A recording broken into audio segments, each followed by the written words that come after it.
శ్రీమాత్రే నమః. శ్రీ గురుభ్యో నమః.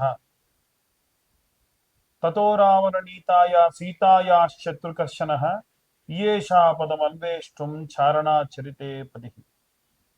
ద్వాదశ రాశుల వారికి కూడా ఈ జూలై నెల నుండి ప్రారంభించి డిసెంబర్ నెల వరకు కూడా చాలా వరకు ప్రమాదకరమైన మిశ్రమ ఫలితాలు గోచరిస్తూ ఉన్నాయి. నేను ఇప్పుడు చెప్పినటువంటి శ్లోకం కూడా సుందరాకాండలో ఆంజనేయ స్వామి ప్రారంభించినటువంటి శ్లోకం. ఈ శ్లోకం ఏదైతే ఉందో ఇది ప్రత్యేకంగా ప్రతి ఒక్కరూ కూడా పఠించడం వలన విపరీతమైనటువంటి శక్తి లభిస్తుంది. మరొకసారి ఆ శ్లోకం చెప్తున్నాను.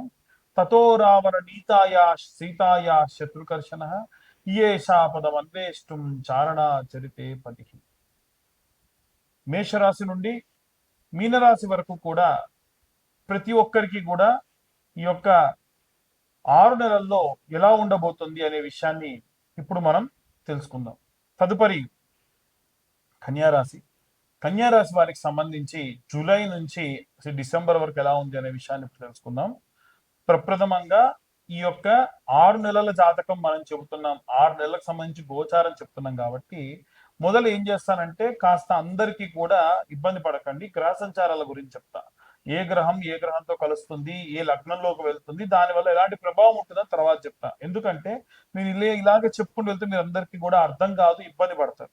కాబట్టి ముఖ్యంగా జూలై నెలలో మనం స్థిరంగా చూసుకున్నాం. ఈ యొక్క కన్యారాశి వారికి సంబంధించి 12వ స్థానంలో కుజుడు కేతుల యొక్క కలయిక. అయితే ఉన్నటువంటి గ్రహాలన్నిట్లో కూడా జూలై నుంచి డిసెంబర్ వరకు కొన్ని గ్రహాలు ఎటువంటి స్థానభ్రంశము కూడా జరగట్లేదు. వాటిలో రాహు గాని, శని గాని, గురువు గాని, అలాగే ఉన్నటువంటి వాటిలలో ఈ యొక్క శుక్రుడు గాని, కేతువు గాని చూసుకుంటే ఎటువంటి స్థానభ్రంశం కూడా జరగట్లేదు.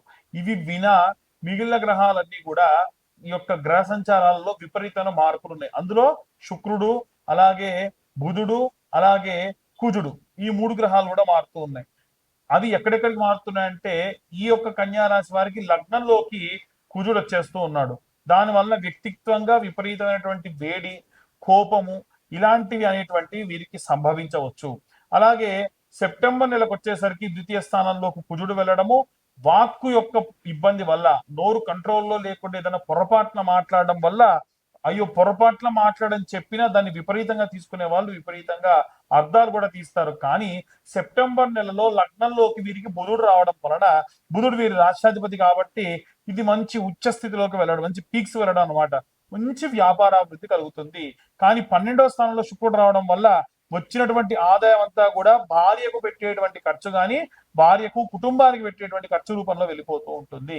ఇక అక్టోబర్ నుంచి ప్రారంభిస్తున్నట్టు చూసుకుంటే అయితే బుధుడు అంటే శుక్రుడు ఈ యొక్క లగ్నంలోకి కన్యారాశిలోకి రావడము, దాని వలన వీరికి శారీరక సౌఖ్యము, ఇంట్లో ప్రశాంతత ఉంటుంది. కానీ 2వ స్థానంలోకి ఎప్పుడైతే బుధుడు మరియు కుజుడు వెళ్తూ ఉన్నారో దాని వలన విపరీతమైన ఇబ్బందులు ఉంటాయి. అలాగే తృతీయ స్థానమైనటువంటి అంటే కమ్యూనికేషన్ సంబంధించిన విషయాల్లో కూడా బుధ కుజులు వెళ్ళినప్పుడు అంత శ్రేయస్కరం కాదు. 4వ స్థానం అంటే మీ యొక్క వంశపారంపర్యంగా ఆచార వ్యవహారాలకు సంబంధించి 4వ స్థానం కాబట్టి దాంట్లో బుధుడు కుజుడు వెళ్ళడం వల్ల ఇబ్బంది పడుతూ ఉంటారు. ఏం చేయాలండి అనంటే దీని వలన వీలైనంత వరకు కూడా హనుమత్ చాలీసా పారాయణం చేయడం మంచిది. ఇక ఎలాంటి రెమెడీస్ తీసుకోవాలో విపులంగా నేను ముందు చెప్తాను, కానీ చాలా జాగ్రత్తగా ఉండండి. దూర ప్రాంతాలకు ప్రయాణం చేసేటప్పుడు జాగ్రత్త వహించండి. ఆరోగ్య సమస్యలు ఉన్నప్పుడు అసలు ప్రయాణాలు చేయకండి. మీరు మీ ఇంట్లోనే ఉన్నప్పటికీ సెక్యూర్డ్ గా ఉండండి. తాళాలు పెట్టుకోకపోవడం వల్ల దొంగతనాలు జరగడము, ఏదైనా ఇంట్లో ఎలక్ట్రికల్ ఫైర్ యాక్సిడెంట్ జరగడము, ఏదైనా సరే మీరు వర్షానికి ఇంట్లో ఉన్నటువంటి అంటే టెంపరీగా ఏదైనా మామూలుగా ఉన్నటువంటి గోడలు కూలడము, ఏదైనా సరే ట్రావెల్ చేసేటప్పుడు మాస్ గా ఇబ్బంది పడడం, ఇలాంటివి పడేటువంటి అవకాశం ఉంది. వీలైనంత వరకు కూడా జాగ్రత్త వహించండి, చాలా జాగ్రత్తగా ఉండడం మంచిది. ఇక అన్ని వర్గాల వారు కూడా సాధారణంగా ఏంటంటే ఈ 2025 సంవత్సరంలో కేవలం 2025 రూపాయలు తీసుకొని పూర్తి జాతకాన్ని 70 పేజీల వరకు మీ దాకా అందిస్తాం. ఆసక్తి కల వారు కింద ఉన్న నెంబర్ కు కాంటాక్ట్ చేయొచ్చు.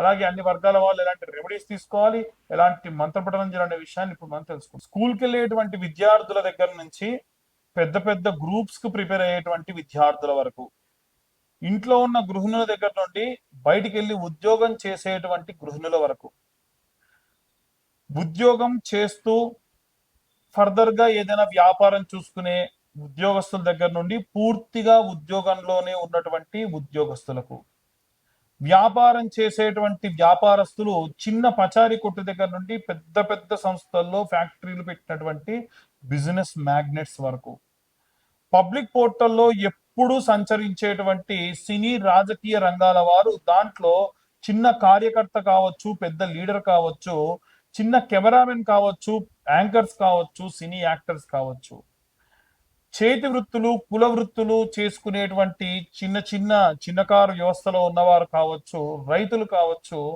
అలాగే తల్లిదండ్రులు దగ్గర లేకుండా వృద్ధాప్యంలో ఉన్నటువంటి ముసలివారు కావచ్చు, ఈ అన్ని వర్గాల వారు, వివాహం కోసం ఎదురు చూస్తున్న వారు, సంతానం కోసం ఎదురు చూస్తున్న వారు, కోర్టులో వ్యవహారాల్లో బాగా చిక్కుకున్న వారు, అందరికీ సంబంధించి రెమెడీస్ గురించి ఇప్పుడు చెప్పడం జరుగుతుంది. రాహువు కేతువుల యొక్క కలయికలో బంధనమైనటువంటి ఈ మిగిలిన గ్రహాలు 7 గ్రహాలు సంచారం ప్రారంభించి జూలై నుండి డిసెంబర్ వరకు కూడా రకరకాలైనటువంటి మార్పులు చేర్పులు మీ జాతకంలో చూపిస్తూ ఉన్నాయి. దాంట్లో ప్రత్యేకంగా విద్యార్థి దశలో ఉన్నవారు నిత్యం 11 మార్లు వాగ్దేవి అయిన మహా అనేటువంటి మంత్రాన్ని శ్రద్ధగా చదువుకొని వెళ్తే చాలు. ఇంట్లో ఉన్న గృహిణులు, మేము ఎన్నో రోజుల నుంచి చెప్తున్నామమ్మా, చిన్న గౌరమ్మని శుక్రవారం నాడు పెట్టుకొని ప్రతి శుక్రవారము కుంకుమ, కుబేర కుంకుమ కలిపి అమ్మవారి పైన కుంకుమార్చన చేస్తూ శ్రీమాత్రే నమః 108 సార్లు చదవండి. మీరు ఇంట్లోనే దుర్గా కవచం గాని, లక్ష్మీ అష్టోత్తరం గాని, కనకదారాస్తవ స్తోత్రం గాని చేయండి.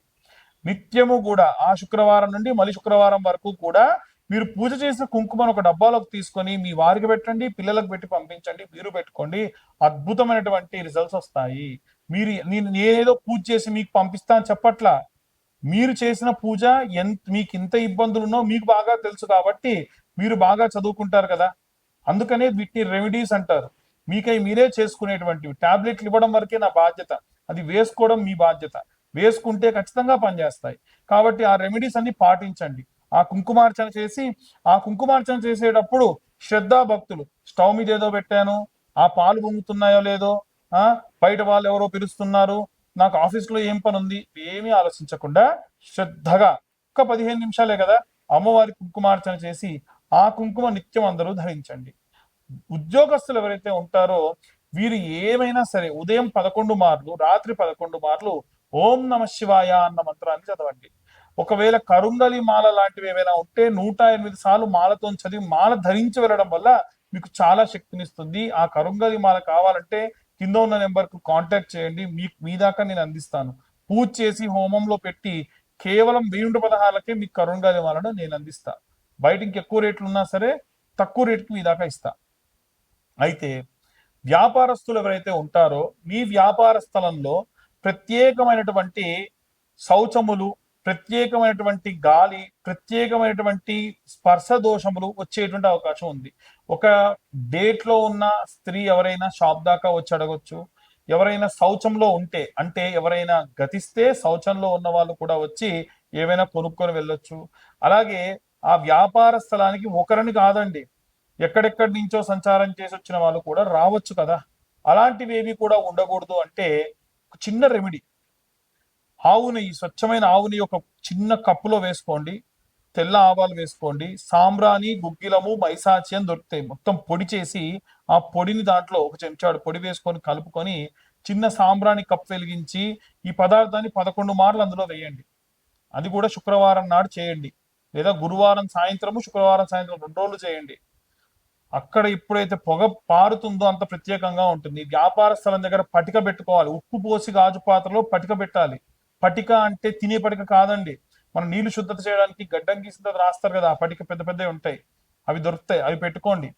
అలాగే పసుపు కొమ్ములతోని మాల, ఇది అందరూ చేయొచ్చండి, ఒక వ్యాపారస్తులు కాదు, ఉద్యోగస్తులు కాదు, అందరూ. పసుపు కొమ్ములు మాలగా పూలు ఎలా అల్లుతారో అలా అల్లి మీ ఇంట్లో ఎదురుగ్గా అమ్మవారి ఫోటో పెట్టి అమ్మవారి మెడలో ఈ మాల వేయండి. దాని వలన ఎంతో ఎంతో ఎంతో నరదృష్టి ఉంటే పోతుంది.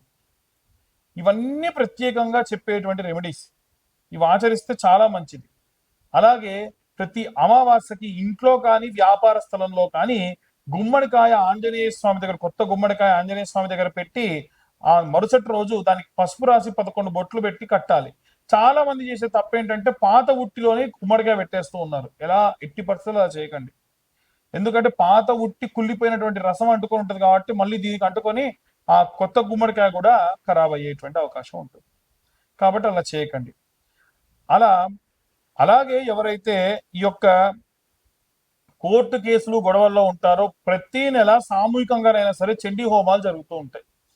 వీలైతే మీకై మీరే చండీ హోమాలు మీ ఇంట్లో చేయించుకోండి. కుదరని పక్షంలో దేవాలయంలో, దుర్గా దేవాలయంలో ఇవాళ రేపు అన్ని చోట్ల చేస్తున్నారండి. కావాలంటే మమ్మల్ని కూడా కాంటాక్ట్ చేయండి. కేవలం 1000 రూపాయల నెలకు చండీ హోమం చేస్తారు, సామూహికంగా చేస్తారు. లేదు మీ దగ్గరలో ఎవరైనా చేసేవారంటే అక్కడైనా చేయించుకోండి, పర్వాలేదు.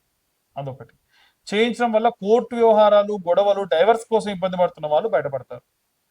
వివాహం కానటువంటి వాళ్ళు ఎవరన్నా ఉంటే గనక కన్యాపాశుపతం అని అబ్బాయిలు చేయాలి అమ్మాయి కోసము, వరపాశుపతం అని అమ్మాయిలు చేయాలి అబ్బాయి కోసం. అలా గనక రుద్రుడికి చక్కెరతో అభిషేకం చేసి హోమం చేయడం వల్ల వివాహం అవుతుంది.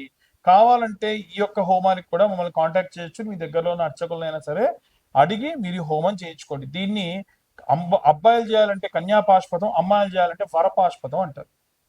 అలాగే ఎవరికైతే సంతానం లేదో వారు చేయించుకోవాల్సింది ఏంటంటే సంతాన పాశుపతం అని ఉంటుంది, అది చేయించుకోండి. శారీరక దౌర్బల్యము, విపరీతమైన ఆరోగ్య సమస్యలు ఉన్నాయంటే సర్వాంగ పాశుపతము అని పాశుపత హోమాలు ఉంటాయి, అలా చేయించుకోండి. అలాగే ఈ యొక్క 6 నెలలు కూడా మీరందరూ కూడా ఏం చేయండి అంటే ప్రతిరోజు నవగ్రహాల దేవాలయంలో 21 మార్లు క్లాక్ వైజ్ డైరెక్షన్ అంటే సవ్య దిశలో తిరగండి. 6 సార్లు అపసవ్య దిశలో అంటే యాంటీ క్లాక్ వైజ్ డైరెక్షన్ లో 6 సార్లు తిరగండి. ఉన్న నవగ్రహాల్లో 7 గ్రహాలకి క్లాక్ వైజ్ డైరెక్షన్ లో ప్రదక్షిణ చేయాలి. మిగిలిన 2 గ్రహాలు రాహుకేతులకు యాంటీ క్లాక్ వైజ్ లో చేయాలి. ఇలా చేయడం వల్ల కూడా దోషం పోతుంది. అలాగే ఏ రోజుకు ఆ రోజు సోమవారం నాడు చంద్రగ్రహానికి బియ్యము, మంగళవారం నాడు కుజగ్రహానికి కందులు, అలాగే బుధవారం నాడు బుధగ్రహానికి పెసర్లు, గురువారం నాడు బృహస్పతి గ్రహానికి అంటే గురుగ్రహానికి శనగలు, అలాగే శుక్రవారం నాడు బృహస్పతి గ్రహానికి బొబ్బర్లు, శనివారం నాడు శనేశ్వరుడికి నువ్వులు, అలాగే నువ్వుల నూనె, అలాగే మంగళవారం కానీ ఆదివారం కానీ రాహుకైతేనేమో మినుములు, కేతువుకైతే ఉలవలకు పిరికెడు మాత్రమే ఆకు డొప్పలో వేసి ప్రతిరోజు కొత్త మట్టి చిప్ప చిన్నవి కూడా దొరుకుతాయి 2 రూపాయలకి, ఆ మట్టి చిప్ప పెట్టి దాంట్లో ఒక్క చుక్క అంటే చెండుపం సీసాలో నూనె తీసుకోపోయినా సరిపోతుంది, తీసుకెళ్లిపోయి దాంట్లో ఒత్తేసి దీపం పెడితే చాలు. ఈ 6 నెలలు ఇలా చేస్తే ఏ హోమాలు ఏ పూజలు అవసరం లేదండి. కాబట్టి ఇలాంటి రెమెడీస్ చేయడం వలన అందరూ కూడా ఆరోగ్యవంతంగా ఉంటారు, జరిగే ప్రమాదాల నుండి బయటపడతారు. అందరూ బాగుండాలి, అందులో నేనుండాలని కోరుకుంటున్నాను. సర్వే జన సుఖినో భవంతు. స్వస్తి.